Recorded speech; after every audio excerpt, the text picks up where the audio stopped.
Mainit na balita. Ang Aboitiz po ang may-ari ng Davao Light. So you can see the connection there. Kailangan po maging maingat tayo dito, Mr. Sir, with Chair. all due respect lang then, we've exhaustedly discussed this and all these issues po. Ngayon lang naman po, with due respect to the Honorable Marcoleta, dumating si Honorable Marcoleta sa ganitong discussion. So, raising Na ako these dumating, things, Mr. Chair, pero binabasa ko po yung inyong mga minutes. Okay. Sabi ko, Mr. Chair, ilang ka akong beses binanggit yung salitang competition sa Republic Act 9136, itong EPIRA. Opo. Ang batas na yan ay nagsusulong ng competition. Papatayin mo yung isa. O di wala ng competition. Paano ngayon nasusunod yung batas? At paano tayo nakakasiguro na mas bababa? Kasi napakaraming areas ang sinakop ng Davao Light. Opo. Doon sa bandang Davao, ano? Na kung saan ay merong existing franchise doon, yung Nordeco eh. Ang sabi ko, paano ang mangyayari rito kung sakasakali merong dalawang nagseserbiso sa isang franchise area? Opo. At pagkatapos, dahil sa laki ng Davao Light, eventually mapapatay niya yung Nordeco.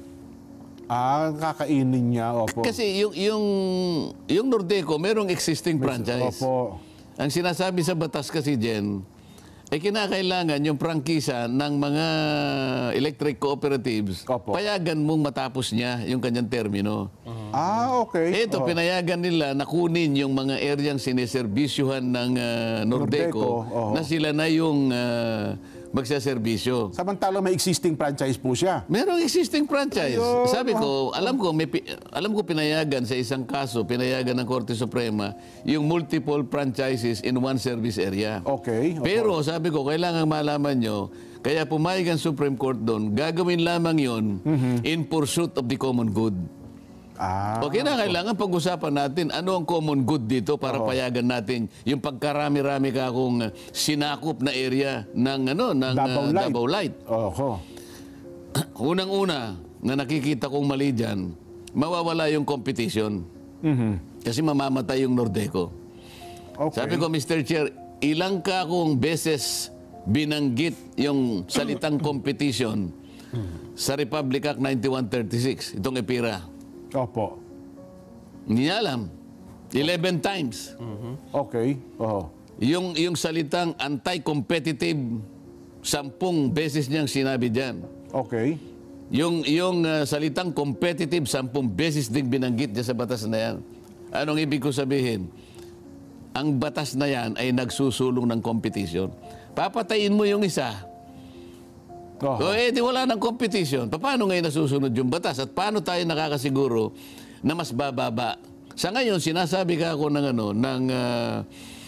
Davao Light na mas mababa ang makukuha niyang presyo, ang may bibigyan niyang presyo, dahil hindi niya sinasabi sa inyo, kumukuha siya kako ng kuryente doon sa Agus Pulangi power plant, okay. yung hydroelectric plant diyan sa doon sa Agus Pulangi. Oho. Tapos sabi ko sa ERC, bakit kasi pinapayagan ninyo na makakuha siya ng halos 50% ng capacity ng Agus Pulangi, ba't hindi nyo ibigay sa Nordeco? Yun na nga. Yun ang Ang Nordeco, sabi ko, ang kanyang kliyente, Oho. puro mga residente.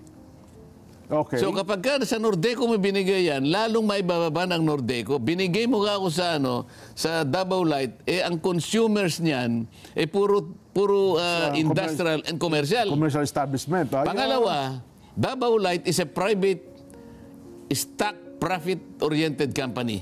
Okay. Yung Nordeco is non-profit. Ayun. Oho. Kaya sabi ko, tinatala ko yung objection ko dito para pag-usapan muna natin, huwag nyo nga approbin yung substitute bill na yan. Mukhang talong-talong nga ang Nordeco. Hindi ko doon, maintindihan. Tom. Nasaan ba ako yung Nordeco? Bakit hindi ka ako pumalag?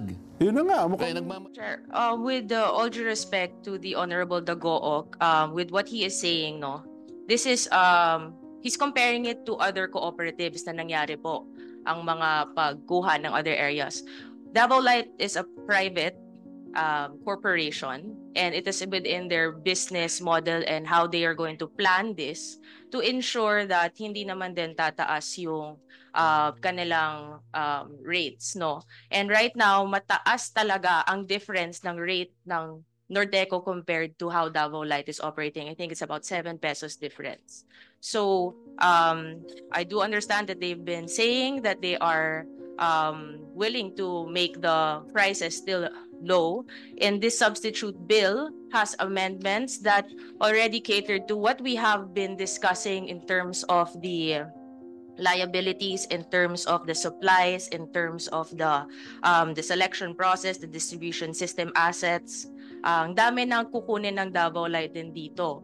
And this has been exhaustively discussed naman po. It's unfair to put it on here for us to discuss kung talaga bang tataas to or what, because this is up to the management and how they will be discussing and making sure that they will stick to their promise na mababa ang presyo.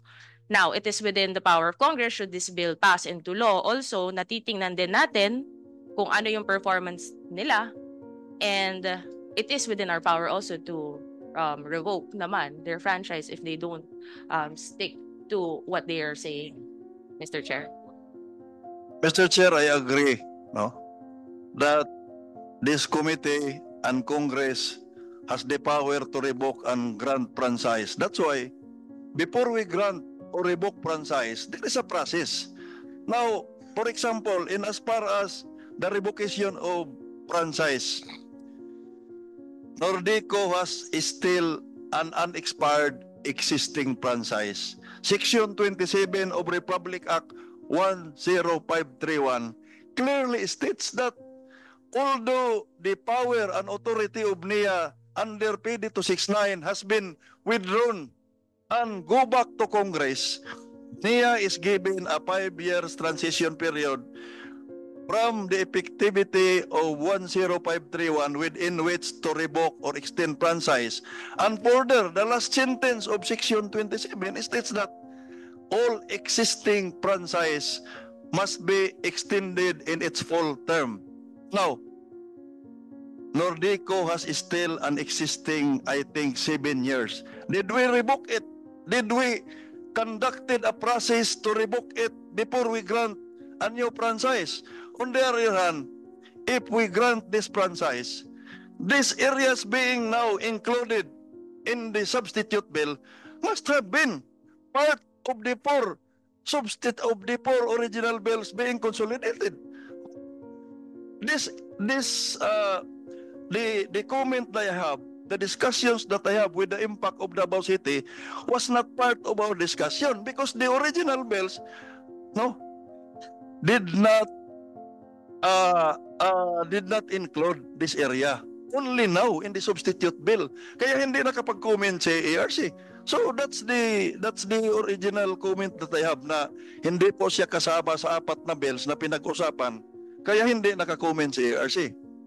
So, yun lang po, Mr. Chair. I agree na mayroon tayong power pero kailangan may proseso tayo para hindi tayo magkamali sa pag-terminate o pag-grant. Kung i-terminate at hindi nakapag-comply, may violation si Nordeco, then we should have initiated the termination.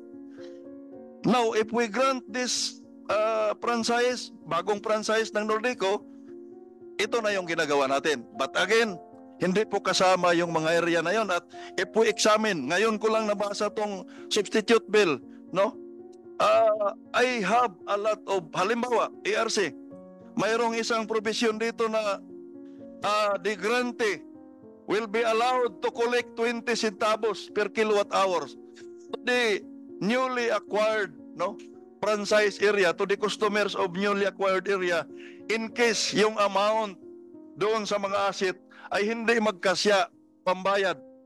Is it allowed, DRC, na yung distribution utility siya ang magtakda kung magkano ang kukuliktahin niya? Is it allowed under IPIRA, under your rules? Mr. Chair, with regard to that question, it is not allowed. The ERC is the authority to It is found in determine. They will be allowed to collect 20 centavos per kilowatt hour. Those are the things na Mr. hindi Chair. natin na-discuss, Mr. Chair.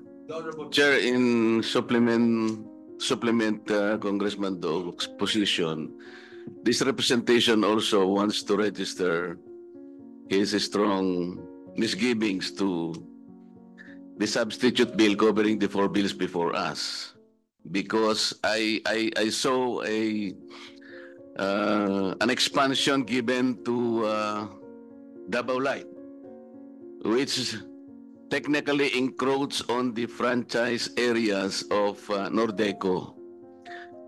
Mr. Chair, if we do that, I think competition will be stifled. The term competition was mentioned in, or is mentioned in Republic Act 9136 11 times. The reason being that we are supposed to encourage competition in an area so that in the process we can lower the electric rates. If Davao Light will take all the franchise areas of Nordeco, then it's possible that it will be the one that will be lording over those areas, and competition will be stifled. I know that the recent jurisprudence allowed multiple franchises in one franchise area, but I think the law also emphasized that it can only be done for the common good. What is the common good? Kailangan po mababa yung rates ng electricity. Pagka ang Davao Light po ang mag-monopolize noon, we know that Davao Light is a private corporation. It is a stock profit-oriented corporation. Nordeco is an electric cooperative, non-profit po siya. So, doon pa lamang sa yardstick na yon, Mr. Chair, mukhang unang-una, sabi nga ni Congressman Dago, hindi pa naman nila pinalabas, paano magiging mura kung sila? Yung source po ng ngayon ng Davao Light, and I think ERC can probably testify on this. Magkano ba ang porsyentong nakukuha ng Davao Light to sa Agus Pulangi hydroelectric plant? Mr. Chair, if you could give us a moment to retrieve that. Kasi po, information. Madam Mr. Chair, ang pagkakaalam namin, more than 50% of the capacity of Agus Pulangi is being supplied to Davao Light. Hindi po pwedeng mangyari yon, Mr. Chair. Kasi kung doon mura ang makukuha, kasi hydroelectric yun eh. Dapat nga sana ang Nordeco ang bigyan ng mas marami doon, because ang karamihan po ng consumers ng Nordeco, mga residential customers. Tingnan po ninyo yung consumers ng Davao Light, puro commercial and industrial yan. Bakit kukuha ka sa Agus Pulangi? Kumuha ka sa iba siguro. And reserve most of the capacity of Agus Pulangi to Nordeco para sa ganun mas mababa. We do not need a giant franchisee here. Ang kailangan po natin competition.